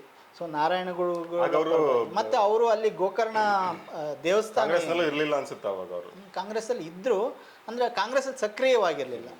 ಅವರಲ್ಲಿ ಏನು ಬಹಳ ಪ್ರಸಿದ್ಧವಾದಂತಹ ಇತಿಹಾಸ ಪ್ರಸಿದ್ಧ ಗೋಕರ್ಣನಾಥ ದೇವಸ್ಥಾನ ಇದೆ, ಅದರ ಖಜಾಂಚಿ ಆಗಿದ್ದವರು. ಸೊ ಜನಾರ್ದನ್ ಪೂಜಾರಿ ಅವರು ಶಿಷ್ಯ ಇವರು. ಖಂಡಿತ ಹೌದು. ಸೊ ಹಾಗಾಗಿ ಅವರು ನಾರಾಯಣ ಗುರುಗಳಿಗೆ ಅನ್ಯಾಯ ಆದಾಗ ಅದ್ರ ಬಗ್ಗೆ ತುಂಬ ದೊಡ್ಡ ಮಟ್ಟದಲ್ಲಿ ವಾಯ್ಸ್ ಮಾಡಿದಂಥವ್ರು. ದಕ್ಷಿಣ ಕನ್ನಡದಿಂದ ಅವರು ಮುಖ್ಯವಾಗಿದ್ದರು. ಅದು ಒಂದು ಅಲ್ಲಿ ಸಮುದಾಯದಲ್ಲಿ ಒಂದು ಇತ್ತು. ಒಂದು ಈ ಸರಿ ಅಲ್ಲಿಗೆ ಸೊರಕೆ ಅವರಿಗೂ ಟಿಕೆಟ್ ಕೊಡ್ಬೋದು ಅನ್ನೋ, ಅಂದರೆ ಬಿಲ್ಲವರೇ ಆದರೆ ಕೊಡಬೇಕು ಅಂತಂದರೆ ಸೊರಕೆ ಅವರಿಗೆ ಕೊಡ್ಬೋದಾ ಇವ್ರಿಗೆ ಕೊಡ್ಬೋದಾ ಅನ್ನೋದು ಕೊನೆ ಮೂಮೆಂಟ್ವರೆಗೂ ಕೂಡ ಒಂದು ಹಿಂಗೆ ನಡೀತಾ ಇತ್ತು. ಅಂತಿಮವಾಗಿ ಪದ್ಮರಾಜ್ ಅವರು ಬಹುಶಃ ಅಲ್ಲಿನ ಉಸ್ತುವಾರಿ ಅಥವಾ ಅಲ್ಲಿ ನಮ್ಮ ಯಾರು ಯು ಟಿ ಖಾದರು ಇವ್ರದ್ದೆಲ್ಲರ ಒತ್ತಾಸೆ ಇವ್ರ ಕಡೆನೇ ಇತ್ತು, ಜನಾರ್ದನ್ ಪೂಜಾರಿ ಅವ್ರದ್ದು ಇತ್ತು ಅಂತ ಅನಿಸುತ್ತೆ. ಸೊ ಹಾಗಾಗಿ ಫೈನಲಿ ಕಾಂಗ್ರೆಸ್ನ ಒಂದು ಅಂದರೆ ಈ ಪದ್ಮರಾಜ್ ಅವ್ರನ್ನ ಆಯ್ಕೆ ಮಾಡಿದ್ರಲ್ಲಿ ಅವರ ಒಂದು ಜಾಣತನ ಖಂಡಿತವಾಗಿಯೂ ಕಾಣಿಸುತ್ತೆ. ಹಾಗಾಗಿನೇ ಅಲ್ಲಿನ ಈ ಸಲದ ಏನು ಚುನಾವಣೆ ಬಹಳ ಸ್ಮೂತಾಗಿ ಮತ್ತೊಂದು ತುಂಬ ಫೈಟ್ ಕೊಡೋ ರೀತಿಯಲ್ಲಿ, ಅಂದರೆ ಬಿ ಜೆ ಪಿ ಒಂದು ಇದಕ್ಕೆ ಬಹಳ ಫೈಟ್ ಕೊಡೋ ರೀತಿಯಲ್ಲಿ ಆಗಿದೆ ಅಂತೇಳಿ ನಾನು ನೋಡ್ತಾ. ಮತ್ತು ಈ ಬಿಲ್ ಅವರಿಗೆ ಸಂಬಂಧಪಟ್ಟಂತೆ ಇನ್ನೊಂದು ಪ್ರಶ್ನೆ ಅಂದರೆ, ನಾವಾಗಲೇ ಮಾತಾಡ್ದಂಗೆ ಹಿಂದುತ್ವದ ಪ್ರಯೋಗಶಾಲೆ ಮಾಡಿಕೊಂಡು ಬಿ ಜೆ ಪಿಯವರು ಅಲ್ಲಿ ತಮ್ಮ ರಾಜಕೀಯ ಬೆಳೆಯನ್ನು ಬೆಳೀತಾ ಬಂದರು. ಇಲ್ಲಿ ಕೋಮು ಗಲಭೆಗಳ ಆದಾಗೆಲ್ಲ ಅಲ್ಲಿ ಹೋಗಿ ಸಾಯೋರು ಬಿಲ್ಲವರಾಗಿರ್ತಾರೆ, ಅಥವಾ ಇನ್ಯಾರನ್ನೋ ಸಾಯಿಸಿ ಜೈಲಿಗೆ ಹೋಗೋರು ಕೂಡ ಬಿಲ್ಲವರಾಗಿರ್ತಾರೆ. ಬಿಲ್ಲವ ಸಮುದಾಯದ ನೂರಾರು ಯುವಕರು ಇವತ್ತು ಜೈಲಲ್ಲಿದ್ದಾರೆ, ಬೇರೆ ಬೇರೆ ಕೋಮು ಗಲಭೆಗಳ ಕಾರಣಗಳಿಗಾಗಿ ತಮ್ಮ ಬದುಕನ್ನು ಹಾಳು ಮಾಡ್ಕೊಂಡಿದ್ದಾರೆ. ಅದ್ರ ಬಗ್ಗೆ ಅಲ್ಲಿನ ಪ್ರಜ್ಞಾವಂತರು ಪದೇ ಪದೇ ಎಚ್ಚರಿಸುವಂಥ ಕೆಲಸವನ್ನು ಕಳೆದ 2 ದಶಕಗಳಿಂದ ಮಾಡ್ತಾನೆ ಬಂದಿದ್ದರೂ ಕೂಡ ಅದು ನಡೀತಾನೆ ಬಂದಿತ್ತು. ಆದರೆ ಈ ಚುನಾವಣೆ ಸಂದರ್ಭದಲ್ಲಿ ಆ ಥರದ ಒಂದು ನೆರೆಟಿವ್ ಕೂಡ ಎದ್ದು ಬಂದಿದ್ದನ್ನು ನಾವು ಗಮನಿಸಿದ್ದೀವಿ. ಅಂದರೆ ನಾವು ಸಾಯೋದಕ್ಕೆ ಇರೋದ, ನಮ್ಮ ಸಮುದಾಯದವ್ರು ಬರೀ ಹುಡುಗರೆಲ್ಲ ಈ ಥರನೇ ಆಗ್ತಿದ್ದಾರೆ, ಇದು ನಿಲ್ಲಬೇಕು ಅಂಥೇಳಿ ಅಲ್ಲಿನ ಪ್ರಜ್ಞಾವಂತರು ಮಾತಾಡೋಕ್ಕೆ ಶುರು ಮಾಡಿದ್ರು. ಅದ್ರ ಬಗ್ಗೆ ಏನು ಹೇಳಕ್ಕೆ ಬಯಸ್ತೇವೆ? ಖಂಡಿತ ಸರ್. ಈಗ ಮುಖ್ಯವಾಗಿ ನಾವು ದಕ್ಷಿಣ ಕನ್ನಡದಲ್ಲಿ ನೋಡಿದಾಗ ಒಂದು ಬಿಲ್ಲವರು, ದೊಡ್ಡ ಸಂಖ್ಯೆಯಲ್ಲಿರುವಂಥ ಬಿಲ್ಲವರು, ನೆಕ್ಸ್ಟು ದೊಡ್ಡ ಸಂಖ್ಯೆಯಲ್ಲಿರುವಂಥ ಮೊಗವೀರ ಕಮ್ಯುನಿಟಿ ಮತ್ತು ಬಂಟ್ಸು, ಇವರು 3 ಸಮುದಾಯಗಳಿಂದನೇ ಈ ಬಿ ಜೆ ಪಿ RSSನ ಕಾಲಾಳುಗಳು ಅಲ್ಲಿ ಕೆಲಸ ಮಾಡ್ತಿಂಥದ್ದು. ಸೊ ಹಂಗಾಗಿ ಇದನ್ನು ಅಲ್ಲಿ ಕಲ್ಲಡ್ಕ ಪ್ರಭಾಕರ್ ಭಟ್ ಅಂಥವರು ಏನು ಪ್ರಚೋದನೆ ಮಾಡ್ತಾರೆ, ಕೋಮು ಗಲಭೆಗಳಿಗೆ ಬಿಡ್ತಾರೆ, ಇದೆಲ್ಲ ಮಾಡಿದರೂ ಕೂಡ ಇತ್ತೀಚಿನ ವರ್ಷಗಳಲ್ಲಿ ಈ ಒಂದು ಅವೇರ್ನೆಸ್ಸು ಈ ಸಮುದಾಯಗಳಲ್ಲಿ ಬರ್ತಾ ಇದೆ. ನೀವು ಪ್ರಚೋದನೆ ಮಾಡ್ತೀರಾ, ನೀವು ಒಡಿರಿ ಬಡಿರಿ ಅಂತ ಇದು ಮಾಡ್ತೀರಾ, ಇನ್ನೊಂದೇನೋ ಗೋರಕ್ಷಣೆ ಅಂತ ಹೇಳ್ತೀರಾ, ಬಟ್ ನಿಮ್ಮ ಕುಟುಂಬಗಳಿಂದ ಬಂದು ಎಷ್ಟು ಜನ ಬಂದು ಬೀದಿಲಿ ಬಿದ್ದು ಬಡ್ದಾಡ್ತಾ ಇದ್ದಾರೆ, ಎಷ್ಟು ಜನ ನಿಮ್ಮ ಮಕ್ಕಳುಗಳು, ನಿಮ್ಮ ಕುಟುಂಬದವರೆಲ್ಲ ಹೊರದೇಶದಲ್ಲಿ ಅಥವಾ IT BT ಅಂತ ಹೋಗ್ತಾರೆ, ನಮ್ಮ ಮಕ್ಕಳುಗಳು ಜೈಲಲ್ಲಿ ಇದು ಮಾಡಬೇಕಾ, ನಮ್ಮ ಮಕ್ಕಳು ಸಾಯ್ಬೇಕಾ ಅನ್ನೋ ಒಂದು ಪ್ರಶ್ನೆ ಕೇಳುವಂಥ ಮನೋಭಾವನೆ ಇತ್ತೀಚಿನ ದಿನಗಳಲ್ಲಿ ಕಾಣಿಸಿರೋಂಥದ್ದು. ಮತ್ತು ಬಹಳ ಮುಖ್ಯವಾಗಿ ಈ ಒಂದು ಕಾರಣಕ್ಕೆ, ಅಂದರೆ ಮಂಗಳೂರು ದಕ್ಷಿಣ ಕನ್ನಡದಲ್ಲಿ ಕೋಮುಗಲಭೆ ಆಗಿದೆ ಅಥವಾ ಕೋಮುಗಲಭೆಗಳು ನಿರಂತರವಾಗಿ ಆಗ್ತಾ ಬರ್ತಿದೆ ಅನ್ನೋ ಒಂದೇ ಕಾರಣಕ್ಕೆ ಮಂಗಳೂರು ನಗರ ತುಂಬ ಅವಕಾಶಗಳಿದ್ದರೂ ಕೂಡ, ಎಷ್ಟು ಸಾಗರ ಸಂಪತ್ತಿರ್ಬೋದು, ಎಲ್ಲ ರೀತಿಯ ಒಂದು ರಿಸೋರ್ಸ್ಗಳಿದ್ದರೂ ಕೂಡ, ಹ್ಯೂಮನ್ ರಿಸೋರ್ಸ್ ಇದ್ದರೂ ಕೂಡ ಅದು ಬೆಳೆಯಬೇಕಾಗಿದ್ದ ರೀತಿಯಲ್ಲಿ ಬೆಳೆಯಲಿಲ್ಲ. ಸ್ಮಾರ್ಟ್ ಸಿಟಿ ಅಂತ ಹೇಳಿದರೂ ಸಹ ಮಂಗಳೂರಿನ ಒಂದು ವೇಗ ನಾವು ಬೆಂಗಳೂರು ಮತ್ತೊಂದಕ್ಕೆ ಹೋಲಿಸಿದರೆ ಅದಕ್ಕೆ ಇನ್ನೊಂದು ರಾಜಧಾನಿ ಆಗುವಷ್ಟು ಕೆಪಾಸಿಟಿ ಇರುವಂಥದ್ದು ಮಂಗಳೂರಿಗೆ. ಅಲ್ಲಿ ಏರ್ಪೋರ್ಟ್ ಇದೆ, ಇಂಟರ್ನ್ಯಾಷನಲ್ ಏರ್ಪೋರ್ಟ್ ಇದ್ದರೂ ಸಹ ಯಾಕೆ ಅಂತ ಹೇಳಿದರೆ ಅಲ್ಲಿ ಬಿಸ್ನೆಸ್ ಇಲ್ಲ. ಆಬ್ವಿಯಸ್ಲಿ ನಿಮ್ಗೆ ಎಲ್ಲಿ ಕೋಮು ಗಲಭೆಗಳಿರುತ್ತೋ ಅಲ್ಲಿ ನಿಮಗೆ ಇನ್ವೆಸ್ಟ್ಮೆಂಟ್ ಹಾಕೋರು ಇರೋದಿಲ್ಲ. ಇದನ್ನು ಕರ್ನಾಟಕದಲ್ಲಿ ಇದೊಂದು ಪಾಠ ಆಗಿ ನಾವು ನೋಡಬೇಕಾಗಿರೋಂಥದ್ದು ಆ್ಯಕ್ಚುಲಿ. ಅಂದರೆ ಒಂದು ರಾಜ್ಯದ ಅಭಿವೃದ್ಧಿ, ಕೆಲವು ಊರುಗಳ ಅಭಿವೃದ್ಧಿ ಅಂತ ನೋಡಿದಾಗ ಕೋಮು ಗಲಭೆಗಳು, ಕೋಮು ರಾಜಕಾರಣದಿಂದ ಅಭಿವೃದ್ಧಿ ಸಾಧ್ಯ ಇಲ್ಲ ಅಂಥೇಳಿ. ಸೊ ಹಾಗಾಗಿ ಅದು ಒಂದು. ಮತ್ತು ಈ ಸರಿ ಇನ್ನೊಂದು ಫ್ಯಾಕ್ಟರ್ ಕೆಲಸ ಮಾಡಿದೆ ದಕ್ಷಿಣ ಕನ್ನಡದ ಚುನಾವಣೆಯಲ್ಲಿ, ಎಸ್ಪೆಷಲಿ ಅದು ಸೌಜನ್ಯ ಕೇಸ್ನ ಪ್ರಕರಣ. ಅದಾಯಿತು ಇಡೀ ಲಾಸ್ಟ್ ಟೈಮು ಕೊನೆಯ ಚುನಾವಣೆ ಸಂದರ್ಭದಲ್ಲಿ ಅಥವಾ ಆ ನಂತರದಲ್ಲಿ ಏನು ಸೌಜನ್ಯ ಕೊಲೆ ಪ್ರಕರಣ ಒಂದು ದೊಡ್ಡ ಮಟ್ಟದಲ್ಲಿ ಬಂತು. ಅಲ್ಲಿ ಯಾರವರು ತಿಮ್ಮರೋಡಿ ಅವರು, ಮಹೇಶ್ ತಿಮ್ಮರೋಡಿ ಅವರು ಅವರ ಒಂದು ಲೀಡ್ ತಗೊಂಡ್ರು, ಒಂದು ದೊಡ್ಡ ಜನಾಭಿಪ್ರಾಯ ಬಂತು ಅಲ್ಲಿ. ಭಾಳ ಎಸ್ಪೆಷಲಿ ಅಂದರೆ ಅವಳ ಒಂದು ಸಾವಿಗೆ ನ್ಯಾಯ ಸಿಗಬೇಕು ಅನ್ನೋ ಕಾರಣಕ್ಕೆ ಈ ಸಲ ಅದು ನೋಟ ಆಗಿ ಪರಿವರ್ತನೆ ಆಗಿದೆ. ಆ ಒಂದು ಅಸಮಾಧಾನ ಅಂದರೆ ಯಾವುದೇ ಪಕ್ಷಕ್ಕೇನು ಹೋಗ್ದೇನೆ. ಸೊ ಅಲ್ಲಿ ನೋಟ ಆದಾಗ ಏನಾಗುತ್ತೆ ಅಂತ ಹೇಳಿದ್ರೆ ಅವು ಎಲ್ಲ ಓಟ್ ಅಂತ ಆದರೆ ಹಿಂದೆಲ್ಲ ಆಗ್ತಾ ಇದ್ದಿದ್ದು ಅದು ಬಿ ಜೆ ಪಿಗೆ ಹೋಗ್ತಾ ಇರ್ತಕ್ಕಂಥ ಓಟ್ಗಳಾಗಿದ್ವು. ಸೊ ಇವತ್ತು ಆ ಬಿ ಜೆ ಪಿಗೆ ಹೋಗಬೇಕಾಗಿದ್ದ ಓಟ್ಗಳು ನೋಟ ಆಗಿದೆ ಅಂತ ಹೇಳಿದ್ರೆ ಅದು ಕಾಂಗ್ರೆಸ್ಗೆ ಪ್ಲಸ್ ಆಗಿದೆ ಅನ್ನೋ ಒಂದು ಲೆಕ್ಕಾಚಾರ ಕೂಡ ಈಗ ನಾವಲ್ಲಿ ಕೇಳಿ ಬರ್ತಾ ಇದೆ. ಖಂಡಿತ ಅದೊಂದು ಫ್ಯಾಕ್ಟ್ರಿ ಇದೆ ಸರಿ. ಅದನ್ನು ನಾವು ಮತ್ತೆ ಈ ಕ್ಷೇತ್ರಕ್ಕೆ ಸಂಬಂಧಪಟ್ಟಂತೆ ಜಾತಿವಾರು ನೋಡಿದಾಗ ಬಿಲ್ಲವ ಸಮುದಾಯ 5,20,000 ಜನ ಇಲ್ಲಿದ್ದಾರೆ. ಭಾಳ ದೊಡ್ಡ ಸಮುದಾಯ ಈ ಕ್ಷೇತ್ರದಲ್ಲಿ. ಬಂಟರು 3,90,000, ಹೆಚ್ಚು ಕಮ್ಮಿ 4 ಲಕ್ಷ ಹತ್ತತ್ರ ಅವರು ಇದ್ದಾರೆ. ದಲಿತ ಸಮುದಾಯ 1,27,000, ಬ್ರಾಹ್ಮಣರು 1,30,000, ಒಕ್ಕಲಿಗರು 80,000, ಮುಸ್ಲಿಮರು 4,90,000. ಕ್ರೈಸ್ತ ಮತಗಳು 1,80,000 ಇದೆ. ಇಲ್ಲಿ ಇತರೆ 40,000 ಮತಗಳಿದೆ. ಇಲ್ಲಿ ಈ ಕಾಂಬಿನೇಷನ್ ನಾನು ಗಮನಿಸೋದಾದರೆ ಈ ಬಿಲ್ಲವರೇನಾದರೂ ಒಂದು 60% ಏನಾದರೂ ಪದ್ಮರಾಜ್ ಅವ್ರ ಜೊತೆ ನಿಂತರೆ, ಮುಸ್ಲಿಂ ಮತ್ತು ಬಿಲ್ಲವ ಮತಗಳು ಎರಡೂ ಸೇರಿಕೊಂಡ್ರೆ ಭಾಳ ದೊಡ್ಡ ಗೆಲುವನ್ನು ಅವ್ರು ಗೆಲ್ಲಬಾರ್ದು. ಬಿಲ್ಲವರಲ್ಲಿ ಸಾಧ್ಯತೆ ಆಗಿದೆ ಸರ್. ಈಗ ಬಹುಶಃ ಅಂದರೆ ಒಂದು 60 to 65% ಬಿಲ್ಲವರು ಈ ಸರಿ ಪದ್ಮರಾಜ್ ಹಿಂದೆ ಇದ್ದಾರೆ ಅನ್ನೋದಕ್ಕೆ ಇದಿದೆ ಮಾಹಿತಿ. ಒಂದು ಇನ್ನು ಉಳಿದಂಗೆ ಸ್ವಲ್ಪ ಮೋದಿ ಬಿಜೆಪಿ ಹಿಂದುತ್ವ ಅನ್ನೋ ಕಾರಣಕ್ಕೆ ಆ ಕಡೆ ಮುಸ್ಲಿಂ ಮತಗಳು ಆಬ್ವಿಯಸ್ಲಿ ಈ ಬಾರಿ ಎಲ್ಲ ಕಡೆ ಆಗ್ತಿರೋ ಹಾಗೆ ಅಲ್ಲಿ ಚೌಟಾರಿಗೆ ಇವರು ಅಂದರೆ ಬಿಲ್ಲವ ಸಮುದಾಯ ಕನ್ಸಾಲ್ಡೇಟ್ ಆಗಿ ಇವ್ರ ಕಡೆ ಸ್ವಲ್ಪ ಒಲವು ತೋರಿದ ರೀತಿನಲ್ಲಿ ಚೌಟ ಅವರಿಗೆ ಬಂಟ್ಸು ತೋರಿಲ್ಲ. ಅದು ಗೊತ್ತಾಗಂಥದ್ದು. ಸೊ ಅವ್ರು ರಿಲೇಟೇ ಮಾಡ್ಕೊಂಡಿಲ್ಲ ನಮ್ಮ ಸಮುದಾಯದ. ಅದೇ ಕಟೀಲ್ಗಾಗಿದ್ರೆ ಅದು ಸಾಧ್ಯತೆ ಇತ್ತು. ಅದು ಸೊ ಯಾಕಂತ ಹೇಳಿದ್ರೆ ದಕ್ಷಿಣ ಕನ್ನಡದಲ್ಲಿ ಅದೊಂದು ಯಾವಾಗಲೂ ಇದೆ. ಬಿಲ್ಲವ ಮತ್ತು ಬಂಟ ಒಂದು ಎದುರ ಬದ್ರ ನಿಲ್ಲಿಸಿ ಇದು ಮಾಡೋಂಥದ್ದು ಆ ಸಮಾಧಾನಗಳು ಇತ್ತು. ಬಟ್ ಈ ಸರಿ ಹಂಗೆ ಆಗಿಲ್ಲ. ಬಿಲ್ಲವ ವರ್ಸಸ್ ಬಂಟ ಅಂತ ಈ ಸರಿ ಆಗಿಲ್ಲ ಅಂತ ಅನಿಸುತ್ತೆ. ಒಟ್ಟಾರೆಯಾಗಿ ಇಲ್ಲಿ ಮಂಗಳೂರಿನಲ್ಲಿ 2 ಕಾಂಗ್ರೆಸ್ ಶಾಸಕರಿದ್ದಾರೆ, ಇನ್ನು ಮಿಕ್ಕ 6 ಕ್ಷೇತ್ರಗಳಲ್ಲಿ ಬಿ ಜೆ ಪಿ ಇದೆ. ಆದರೆ ಅದೆಲ್ಲದಕ್ಕಿಂತ ಹೆಚ್ಚಾಗಿ ಈ ಬಾರಿ ಬಿಲ್ಲವ ಪ್ರಜ್ಞೆ ಮೇಲಕ್ಕೆ ಬಂದಿರೋದು ಒಂದು ಭಾಳ ಮುಖ್ಯ ಫ್ಯಾಕ್ಟರ್ ಅಂತ ಅನಿಸುತ್ತೆ. ಮತ್ತು ಇಲ್ಲೂ ಕೂಡ ಆಬ್ವಿಯಸ್ಲಿ ಗ್ಯಾರಂಟಿಗಳು ಕೂಡ ಕೆಲಸ ಮಾಡಿರುವಂಥ ಸಾಧ್ಯತೆ ಕಾಣಿಸ್ತಾ ಇದೆ. ಸೊ ಹಾಗಾಗಿ ಮೋದಿ ಹಿಂದುತ್ವ, ಬಿ ಜೆ ಪಿಯ ಏನು ಕೋಮು ರಾಜಕಾರಣ, ಅದ್ರ ವಿರುದ್ಧ ಗ್ಯಾರಂಟಿಗಳು ಮತ್ತು ಕ್ಯಾಂಡಿಡೇಟ್ ವರ್ಚಸ್ಸು, ಪದ್ಮರಾಜ್ ಅವರ ವರ್ಚಸ್ಸು, ಇದೆಲ್ಲ ಕೂಡ ಆಗುವಂಥ ಸಾಧ್ಯತೆ ಕಾಣಿಸ್ತಾ ಇದೆ. ಒಟ್ಟಾರೆಯಾಗಿ ನಿಮಗೆ ಇಲ್ಲಿ ಯಾರು ಗೆಲ್ಲಬಹುದು ಅಂತ ಅನಿಸುತ್ತೆ ಸರ್? ಒಂದು 60-40 ಇದರಲ್ಲಿ 60% ಸಾಧ್ಯತೆ ಪದ್ಮರಾಜ್ ಅವರು, 40 ಬಿ ಜೆ ಪಿ, ಆ ಥರ ಇರ್ಬೋದು. ಬರೀ ಕ್ಯಾಂಡಿಡೇಟ್ ಅಂತ ನೋಡಿದಾಗ ಕ್ಯಾಂಡಿಡೇಟ್ಗೆ ಏನೂ ಇಲ್ಲ ಅನ್ನೋ, ಇದನ್ನು ಕಿಮ್ಮತ್ತಿಲ್ಲ ಅನ್ನೋ ಒಂದು ಬಿ ಜೆ ಪಿ ಕ್ಯಾಂಡಿಡೇಟ್ಗೆ ಏನೂ ಇಲ್ಲ ಅನ್ನೋ ರೀತಿಯಲ್ಲಿ ನೋಡ್ತಾ ಇದ್ದೀವಿ. ಓಕೆ ವೀಕ್ಷಕರೇ, ನೋಡಿದ್ರಲ್ಲ, ದಕ್ಷಿಣ ಕನ್ನಡ ಅದು ಬಿ ಜೆ ಪಿಯ ಭದ್ರಕೋಟೆ ಆಗಿತ್ತು. ಈ ಚುನಾವಣೆ ಆರಂಭಕ್ಕೂ ಮುಂಚೆ ಇದು ಕೂಡ ಕೇಕ್ ವಾಕ್ ಆಗುವಂಥ ಕ್ಷೇತ್ರ ಅನ್ನೋ ಥರನೇ ಇತ್ತು. ಅದರಲ್ಲಿ ಅಂದರೆ ಆರಾಮಾಗಿ ಬಿ ಜೆ ಪಿಯವರು ಇದನ್ನು ಗೆದ್ಕೊಂಡು ಹೋಗ್ತಾರೆ ಅಂತ.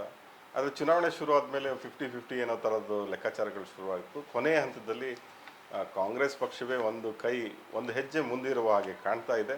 ನೋಡೋಣ ಏನಾಗುತ್ತೆ ಎಲೆಕ್ಷನ್ ಮುಂದಿನ ರಿಸಲ್ಟ್ ಅಂತೇಳಿ.